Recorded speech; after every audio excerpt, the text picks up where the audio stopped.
Beyond Reason. Game number one was phenomenally well done by Panda Global Gilly, but let's see what Cursed Hollow has in store for Beyond Reason. Well, Beyond Reason do have first pick, first ban, and they've chosen to ban out Leoric. So they do not want to deal with the Skeleton King once again. Panda Global going to ban Jaina, so Zeratul is on the board, and Beyond Reason are going to take it. All right, so Leoric into Jaina, into Zeratul. Nobody totally saw the last draft because I didn't hit the button. Nobody saw that at all. But you're right. I mean, this is very much more standard to what we see with those power picks. There's the Kael'thas. Leoric's already out, so there's Zagara. Yep, our 5 all on the board already. And now we'll see what these teams want to do from here. With the Zeratul, I wouldn't be surprised to see an Uther pickup here. But if they want to prioritize, they get Abathur and then Uther. So nice. But Abathur Zeratul, oof. Wow, that Abathur graphic did not want to load in very quickly. But wow. Zeratul, Abathur, Uther. Now, who do we have on Beyond Reason? Carl the Llama, Taza, Bobby Hankyo, Crone. I don't remember the fifth. Proteges off the top of my head. Of those players, I have. Is it Crone that's going to be playing the Zeratul? I don't actually. I'm trying to remember who the melee DPS between them is going to be. I think it's going to be Crone. Uther's going to be on Carl the Llama, which will leave us with an Abathur pickup. Taza or Bobby Hankyo, one of the two. Well, Either way. Taza is the warrior player. Is he? Okay. So must be Bobby then. Either way, Jaina, Vala, they're going to be the all the bans here from Panda Global. Beyond Reason, got to say, all right, they already banned out a Leoric. Is there any other kind of big disengage that they can ban out? Well, they're not gonna. It's going to be Rhaegar. I like the Rhaegar ban because they're looking to take out the potential for any burst healing. And with Rhaegar out and Uther picked, Panda Global have to go with the Malfurion, and that is going to be tough for the Malfurion to really try to keep alive people when they've got this huge burst between Zeratul and Abathur going after these squishy heroes. Panda have Kael'thas and Zagara though. They've really got their damage set up. So at this point, they should really be focusing on who their front line is going to be. This support structure that they build around these two damage dealing and push heavy in the instance of Zagara heroes. Johanna's still on the board, and she will be the first pickup here. And looking at this, they might be able to they could pick up Malfurion here and leave their last pick to see what Beyond Reason flush out the rest of their comp with, or they go for, if they're really prioritizing something like damage, they could leave their support until the end and grab somebody. I mean, damage is kind of slim pickings at this point. Now, something I see here is that Beyond Reason, they picked up Uther, banned out Rhaegar. This is going to be forcing us into Malfurion for Panda Global. What do you think of a new Barak getting picked up for Beyond Reason this round? Yeah, I really like that warrior choice for a new Barak. I don't think it'll be a double warrior on the side of Beyond Reason. I think it'll be a new Barak and maybe a Sylvanas for damage, because Vala's gone. Falstad? You need some big bursts to kind of follow up on it. Sylvanas doesn't exactly give me big bursts. Falstad's a lot better in terms of like being able to deliver it. Vala's out, Jaina's out, and as I said, the Kael'thas was already picked. So it is a little slim pickings. The Tychus, Falstad kind of come to mind. They're not going to go for the new Baraks. We're not going to see that repeat combo of removing the Malfurion, unless it's going to be a double tank right here, because it is a mirrored in here for Beyond Reason. If they go double tank, Uther heals Zeratul, there's no ranged. No. It's a full melee comp. Even with an Abathur clone, it's still a full melee comp. So it has to be a range damage. So Sylvanas or Falstad, and if I had to put my money, I would say Falstad for this. The global presence would be really nice. Cursed Hollow is a very big battleground, so that would come in handy. Cursed Hollow is actually my favorite for Falstad anyway, because you get in fights around a lot of lines, and he's got the Hinterland Blast, which deals damage right in a line, so that's kind of the best thing you could be hoping for. But I think Beyond Reason are also a little bit flummoxed as to what to grab here too, dipping into their time pool heavily in order to be able to make sure that they have the right pickup here. If they don't get a new Barak, I think maybe Panda might go for it themselves. It's definitely possible because, hey, if it works one way, it can definitely work the other. Beyond Reason will go a little bit safer. It's not exactly that burst we were looking at, but it is an Azebo. And with Zagara on the field, I guess they're saying that they just need their own specialist. They need their own laning specialist, that is. And Zebo is kind of, if you can't get Zagara, you would typically go into Zebo. But we don't have a ton of burst. It's going to come down to the double Zeratul to kind of get work done for Beyond Reason. Right. Now, that could really work on a Kael'thas, though. Kael'thas is very squishy, and 2 Zeratuls is going to be frightening for him. So they're going to need a lot of zone control, which is why I thought maybe they would go for a second warrior here. They've got plenty of damage, and they've got really good setup. I love Devouring Maw into the Entangling Roots underneath. And there is the Anubarak. So we've got Condemn into Maw, into Roots with the Kael'thas Flame Strike on top, and all of the damage, Infested Drop, Beetles, etc. is going to be going in on there. I like the picks here from Panda Global, but I'm really interested to see how Beyond Reason makes this Abathur potential double Zeratul work. Well, I can't imagine it's going to be double anything else. The double Zeratul, I mean, the clone itself isn't going to get, you know, the focus attack, the follow through, but he will be a stealth. And the initial reaction of a lot of people when they see Zeratul is like, oh, we got to kill the Zeratul. Well, if it's the clone, you just wasted a bunch of cooldowns on it, right? So Panda Global is going to have to always be second-guessing themselves. Which one is it? Which one do we target? And that could actually be some really good confusion games. And remember as well, the split soak from Abathur, we could actually, we talk about the double Zeratul, but it could actually just be a monstrosity for a split push. If you can poke and soak in a lane to that 10 advantage, and then, you got team fights top, you're going for boss pressure, something, right? You can get some pretty good splits. And we saw Panda Global do that in game number 1 of their previous series. Yeah. They did use that Abathur with the Evolved Monstrosity, and it was a nightmare for their opponents to try to deal with all of the push. So they could be looking at the same from Beyond Reason, as there is the Nazebo and an Abathur, and later on they could have that. But looks like we have a little bit of an issue in the lobby. We're just going to make sure that teams are playing on the correct team. I didn't know you were on Team Beyond Reason. Well, I moonlight as a pro player when I'm not casting. Man, that TGN squad one day that we set up is going to be baller. In the meantime, I guess we can cast this game. Beyond Reason are going to be... In the meantime. That'll be a little bit. Crazy. Beyond Reason are down 1-0 in this bracket. Looks like we're about to be ready. They are got to win this if they want the potential of bringing it to a game 3 and moving on to the round of 16. But do we know who their opponents will be yet? I'm going to check that out now. It will be... Gotta scroll down. It will... Actually, no, we don't. Well, maybe... Blaze still playing Test of Time. Test of Time reminds me of Zelda. Yep. The Ocarina of Time. Test of Time is... people I don't recognize. So, let's see. Team Blaze is definitely a name I recognize. Oh, yeah. Blaze have made it into Psalm, the round of Awful Copper, Kawhi Rice. Yeah. All right, we're loading in, and we are going to be on the Cursed Hollow. And in the blue, they're down 1-0 and need to win here to take it to game 3 if they want to make it to the round of 16. We've got Beyond Reason with Bobby, Hank Hill, Crone, Taza, Proteges, and Carl the Llama. So it is going to be Crone on the barcodes, on the Zeratul. Good stuff. But on the flip side, Beyond Reason. No. What? They switched sides. How dare they? 1 second. Swap. All right, cool. On the red-hand side, I had to hit the swap button because I totally didn't notice that. It will be Panda Global. Zeus, Barcode, Lex Uther, Even Drinde, and Daihu into the bottom. So there you go. All the overlay is good. You have my word on that one. And, big 3-lane map, you can definitely get a lot of orbs, and you see 3 heroes here with those regen and conjurers.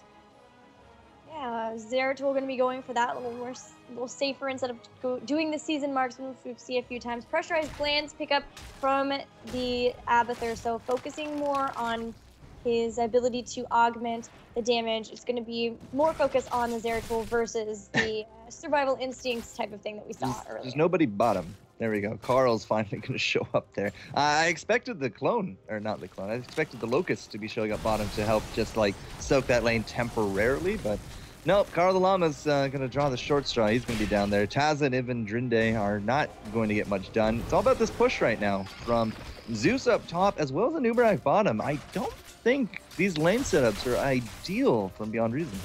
Yeah, they're having a lot of trouble. Bobby Hank Hill is really struggling versus Zeus, Barcode, and Lex Luthor, who have already put significant damage on the tower. It's now out of ammo. Crone going to be moving in, but not having much luck at all. Hydralisk going to go down on him immediately.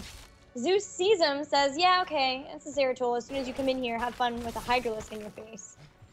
Yeah, so a double early push aggression will favor out Pandas at this point. And even Drinde can even just clean up everything mid with that Knight Takes Pawn. Ridiculous level 1 talent. Crone, 1 auto attack 2, and an dead Zeratul. A gravity lapse from Barcode was amazing picking him up. And now once again, they're back into attacking. The symbiote going down, trying to save that tower. Infested drop may be enough. We've got the roaches now focusing their power, and yes, it is enough. And finally, this tower is taken down. Tower hype. Tower hype onto the top. Bottom is actually losing out pretty much all of its ammo. Daihu has been pushing in pretty mercilessly, and it might not be damaged, but I mean, the 2-minute mark has come and passed. We're not seeing any kind of early mercenary aggression. Don't really have the comps from either side to kind of go do it. Perhaps Zeratul with an Abathur hat at best, but either way, I mean, there's not going to be anything to capitalize on bottom if Daihu does leave. Like, there's not going to be Siege Giants coming in or anything. So he's basically stuck down there. Mid looks like they're going to be stuck there as well, and nobody is going for the tribute. Yeah, we've got the first tribute, but so far, no teams are really going after it. And in fact, we might just see Panda Global just kind of going in only when they see their opponents trying to take it. They are moving up now, only Nubarak still in the bottom, and Abathur, of course, on the other side. So Panda Global trying to force back some of the members of Beyond Reason from being able to pick this up. They're going to start the channel. Cardalama is going to move in, as will Crone. They're trying to bait Crone into jumping into the roots, but have yet to do so. Well, Crone is going to get us some pretty big value, not only getting the poke on top of Lex Luthor in the back, but now Zeus there as well. The rest of his team, however, is not looking so healthy, and now a lot of sippy cups are going to be kind of taken at this point. A lot of fountain drinking, and again, Daihu is not leaving bottom. Proteges is there to soak. He's just going to slap those minions. Yeah, all right. That makes sense. But Crone, he's going to get some big value out of this one. Big damage on top of Lex Luthor, and that will be the Abathur hat finish. They clean up Johanna, and the blink is good from Crone as well. All of a sudden, this looks like a much better position for Beyond Reason up top. And still, the Panda Global trying to keep the aggression on, stop their opponents from being able to channel this tribute, because the roaches are there and the respawn timers are very low. They can wait until Malfurion and Johanna get back in here with reset health bars, reset mana bars, and look to be able to pick it up. Still, we have Daihu on a Nubarak sitting down at the bottom. They've now taken out both towers. I don't think they mind at all that they've lost two heroes. They've picked up the tribute in the meantime, and on top of it, had a huge push on bottom. And because of that, the experience is now definitely favoring them in that regard. Daihu has really been pushing in, and you know, if they somehow take a boss, it's going to go straight to this fort. Has no fortifications to stop it, and Proteges is going to have a hard time just sitting down here and soaking by himself without that gate to protect him. So that was, again, like I've said at the back of draft, they could easily just poke and soak this, and that's exactly what they did. Well, he did pick up Legion of Beetles, but once again, we see Urtra creating spines at level 7 for a Nubarak. Daihu saying, if it ain't broke, don't fix it. And looking at some of their other ones, we will have Needle Spine for Abathur and Gidpin for Nazeebo. So no Mule on either side. We did have the potential there, but Malfurion also going to grab the cleanse. Both teams choosing to merc up and have some of those pushing as the next tribute starts to spawn. Taz's bottom, and I said Zeratul and an Abathur hat could actually be the only real thing that we have for merking, and Crone and that Abathur hat to be joined by Carl the Llama. They will get some bruiser pressure, and they're going to try to hope that, you know, between the top now kind of falling off, Abathur might be able to split soak that. We are going to have bruisers versus bruisers mid, so it's not kind of a big rotation from either side, but level 9 coming into this, if we can just soak a little bit more, the Pandas will have those level 10s, and that should secure the second tribute. Kael'thas is taking a while, but has finally shown up Crone trying to take out Lex Uther before the rest of the fight really gets started. Evan going to pull in members with the Condemned. Carl the Llama and Muradin fairly low here and taking a lot more damage as Carl will fall. And Daihu and Lex Uther still barely alive are able to take down Zeratul. Taza to get hit by the Flame Strike. Does have the symbiote on top of him, will be able to get away. But once again, Panda Global looks to pick up another tribute as their opponents have to disengage. They know Panda are about to pick up their heroic abilities. Yep, second tribute into the pocket, and they cannot contest it whatsoever. 2 out of 3. We are going to be threatening that curse in this next round. Evan Drinde is now kind of taking up residence here bottom. Bobby Hankill and Tazla to say hello. Zombie Donut is going to be good. Can't exactly get out of it in a very quick fashion, but the Unstoppable Shield basically absorbed everything, and Evan Drinde not going to get hit by the Stormbolt. So he's kind of going 1-on-2, but what's the rest of the team doing? Well, Daihu is finally hooked up with Zagara, just like in that cute little video that Blizzard once upon a time gave us, and they're really making magic happen. Bug plus bug equals the fort, nearly halfway down. Daihu going to get hit by a Stormbolt, and Zeratul is in here, but so far not going to be able to get a takedown here. But heroic abilities have shown up for Beyond Reason. They have been able to keep their fort alive, and now they are ready to come in and try to make something happen here. Bobby Hankill falls. The Void Prison has caught some members of Panda Global, but it wasn't enough to save their teammate. No, absolutely not. And Protege is into the top. He has been pushing this out fairly significantly. Does have a hat on top of the creep wave. Has a locust there as well. And as they keep going forward and pushing, the tower ammo has been drained. Taza is going to be up there to augment that push there as well. You did say that we have those heroics back and forth, but again, the 4-man push mid, it looks like it's just going to get so much more work done, so much more quickly. And that's going to be the fort going over to the Pandas. Yeah, the Panda Global got a fort. Right now, Taza just getting a second tower, so I think that's a trade Panda Global are very happy with. Last tribute possibly for them is spawning, and a great Evan Drinde and Daihu doing a fantastic job of zoning away the members of Beyond Reason. They're going to pick up a curse. They might even get this takedown on Muradin, who is avatared but rooted and into stuns, will be taken out. That's one less person to help with the defense, and somebody is caught inside of this web blast into the roots, and the Flame Strike. Uther never stood a chance. Into the light he goes once more, but his team is cursed nonetheless. Top is going to be pushing in. Crone looks like he's on damage duty there, but the fort is done. Remember, we don't have a gate down south either. That is where Abathur is kind of taking up residence right now. And after these gates, I mean, it's either going to be a keep or it's going to be a rotation down to the boss. And that should also yield us now 13, as the Pandas are really just kind of laying into Beyond Reason at this point. 6 takedowns to 2. The Abathur not really getting huge value, but now a little bit of a return. What a VP coming out. 4-man Void Prison is ready to go. Taz is there. Bobby Hankill, though, is not really going to get too many people in that zombie wall, but it doesn't matter. A Nubrak is going to drop. The counter Maw coming out will drag somebody down to the depths, but the Pandas have definitely outstayed their welcome as they lose out 2 in that team fight. There's Proteges on the second Zeratul, so it was a second Zeratul. And in fact, he is going to just go straight in, trying to put some damage on Zeus, Evan, or Lex, but is just going to fall instead. A zombie wall going to be enough to take down 1 tower. Every little bit of experience now is needed for Beyond Reason, as they are down that talent tier. Looking at level 13, let's see what Panda Global have picked up. They've got the Burning Rage on Johanna. Maybe she'll get that Blessed Hammer then at 16 and be dealing a lot of damage around here. There's the Ice Block for Malfurion, the Flamethrower for Kel'Thas, and a Spell Shield for Anubarak as they start to take down this top boss. Yeah, top boss is going to be instead, I really thought, get the gate on that keep and then go straight down, like steal out some of these bruisers, just let the curse kind of push in with the pressure.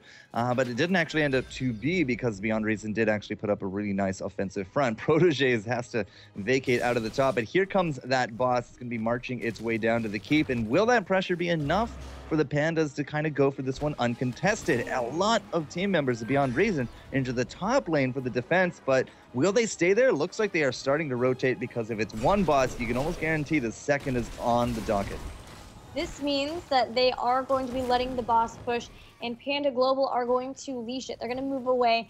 Siege Giants are working on this boss, as is the symbiote from Abathur, so he's trying desperately. Will be able to save, I think, these towers, but the gate is going to be down. That's going to open it up for later pushes, later bosses, and very good defense here from the Abathur, though. And because that plus the Siege Giants means they really didn't lose too much there, and they stopped the boss. Yeah, the boss, unfortunately, unsupported at 11 minutes in. It's just not going to get a lot of work done. So, no, there was a leash. There was no second boss coming down. We didn't lose out any of those towers. Some really nice defending coming up from Protégés and those Stone Bros there as well. It was really good timing on their part to get that going. But now the counter push top with that Abathur getting that experience. He's going to be looking to capitalize on that top fort. A lot of the Pandas are, in the mid, in the bottom. They did just pick up their own Stone Bros, although with so many people from Beyond Reason down here, is one of them even going to stick around to try to take him down? They're going to go for the boss? Are they just giving up this tribute? It looks like it. Daihu's up there all by himself, and there's nothing to do from Beyond Reason there. The Siege Giants are pushing up top versus the fort, but Panda Global are not wanting to let Beyond Reason pick up this golem. They're going to be okay with letting them push into the fort just a little bit. Daihu going to go in now and defend them with his beetle friends. The rest of Panda Global are going to be pushing lanes where they can. They know that they're neck and neck in experience. They want to hit that level 16 before their opponents, so they've got to get some soaking in. They've soaked mid, might head bottom to that, but they are going to run into Taza in the process. Yeah, they will, and he throws out a little bit of spam on top of Evan Drinde, and well, that's about all that's going to amount to. We could have some really interesting team fights in this small little area. I mean, like the Maw is going to get some pretty big value. The Void Prison's there as well, and the team seem to realize that, and they're going to be backing off. They don't want to get caught, because one bad team fight could swing into favor for one of these teams pretty heavily, but there goes the VP, Gilly. VP is there. Zeus is under a lot of pressure and will fall. It did throw out the Devouring Maw, but it only grabbed Bobby Hankhill. Web Blast is down though, and I believe that is Uther in there, which means there's no heals for Zeratul, who also has fallen. Carl the Llama, Bobby Hankhill, and Taza now. Taza is actually going to abandon his teammates. Dwarf toss away into the U, coming back in to throw out the Stormbolt. Does have the Piercing Bolt, which was enough to throw out a couple of stuns. Protégés is there. What? Get out of there! What is He there? took the tribute. Oh, wow. There was just enough posturing from Beyond Reason to actually allow the first tribute to finally go into their hands. And now they're turning around on top of this Anuba rack, but I'm not entirely too sure the damage is really going to be there. And, oof, well, if Barcode keeps whiffing like that, he does have that 16 advantage. He does have the Ignite. If he is able to land a few more of those, perhaps, but we're not going to that time of day. And Beyond Reason will cover the escape of Abathur very nicely there. Level 16 now picked up on both sides. We have the Envenomed Spikes to just add to the damage that Abathur will be doing as a symbiote on top of that Zeratul. Bobby Hankhill Ice Block to be able to save himself, but Carl the Llama is not going to be so lucky, and he falls.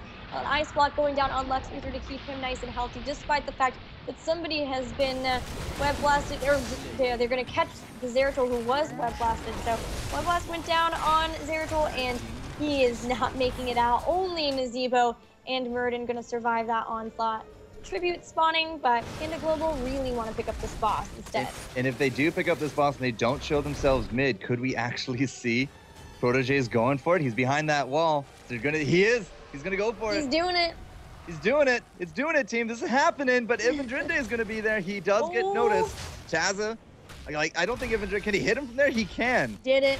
You'll stop it, and Taza's there for that that interference. The boss is going to get picked up. Could Protégés just straight go down here?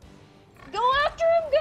Evan's gonna mount up, he's going after the slug. Lex Uther and Daihu are here too. They picked up the boss already. They're going to root Murden. Are they gonna be content with that? No, Daihu is on the chase for Protégés. He web wraps him! In with the web blast, they're gonna get him!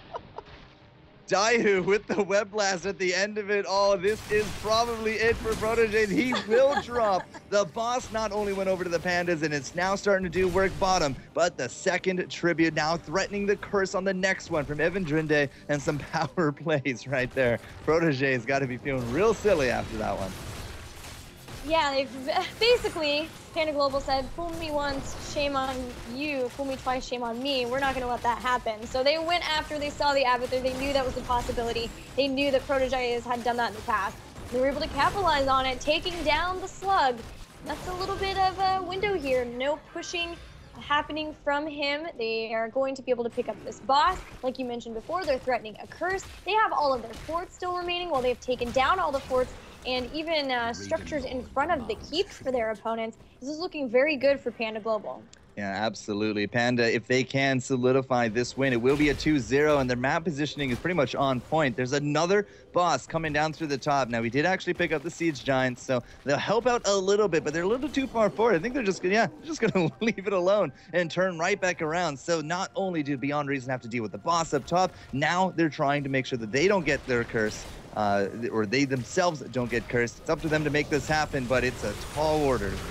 This is a horrible choice to have to choose from, as the Void Prison will go down. It's in a pretty good place as Kael'thas is not in there. Prodigy is trying to pick him up, and they will be able to take him out. The two Zeratools doing a lot of work to him. Devouring Maw, though, itself goes down on 2 members, and the roots underneath the Muradin is down. Carl the Llama getting condemned back into the fight. Web Blast will be down on Nazeebo, too, and only Nazeebo and Zeratul remaining. It will be a curse, and Nazeebo most likely is going to go down. The wormhole helping at least delay for now the tribute pickup, but it's only a matter of time. Nazeebo has fallen. Lex Uther is grabbing the tribute, and that boss has taken down Top Keep.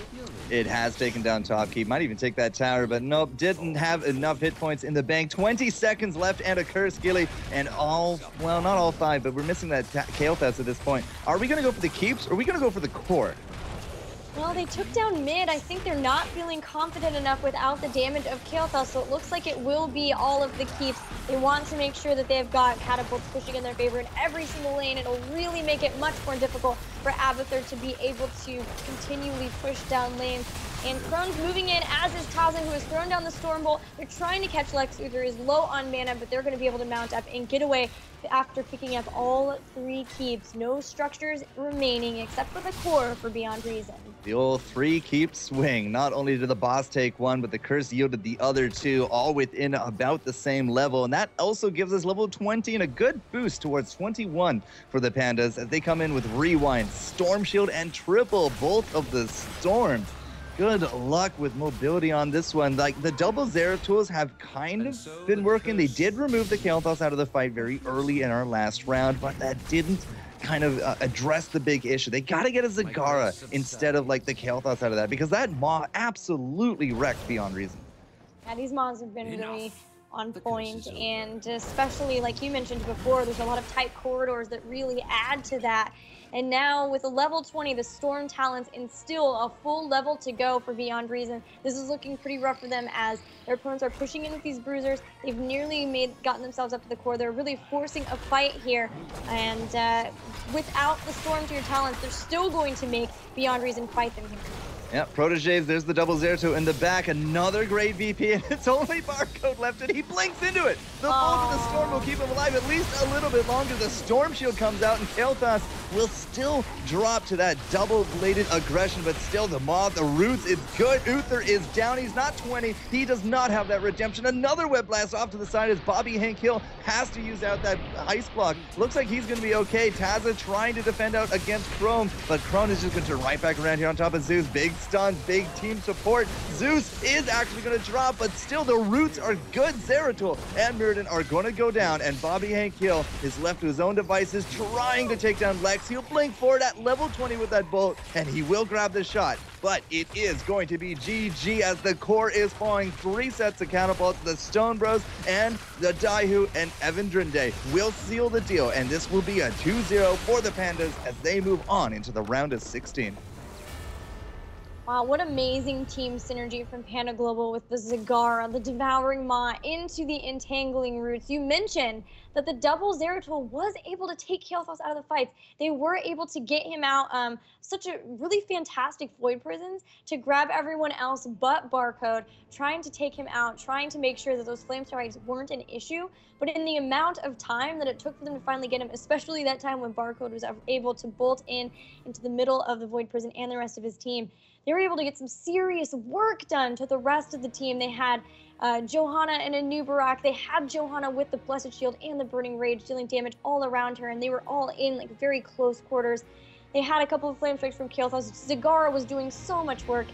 It was a really fantastic job by Panda Global, and they are going to win 2-0 here and move on to the round of 16. So they've doubled down on their Blizzbucks. 300 now becomes 6 and a chance to move on into the finals. This is the last qualifier. Whoever gets into this top 8, it's the only chance left to get into the September championships. And it's either going to be Team Blaze or Test of Time. But either way, these are new bloods coming in because whoever wins, and I just refreshed the bracket, it is going to be Team Blaze for our round of 16. One of these teams will move on, but it's still new blood in the round of 8 to be casted August 22, 23. It's exciting. It's absolutely exciting to see these new bloods come into it. And Panda Global, I think, is a team that could make this happen. They really could. They absolutely could. They've been showing really cool, different compositions. They've been showing a command of the meta, but also command of different comps that kind of mess with it, like the one we saw with the Abathur and the strong push of, I think it was Zagara 2 or Sylvanas. I think it was Sylvanas. They've just, their compositions have been very sound. They've always had a plan going in, and they've really been able to make things like Web Blast and Abathur and push heavy compositions work in their advantage. So fantastic job by Panda Global. Team Blaze, though, they also look very strong. They've been doing really well lately. So it's going to be, it definitely will be their most difficult competitor in moving on to the round of 8. Well, it's going to be their last competitor because this is our last game series coming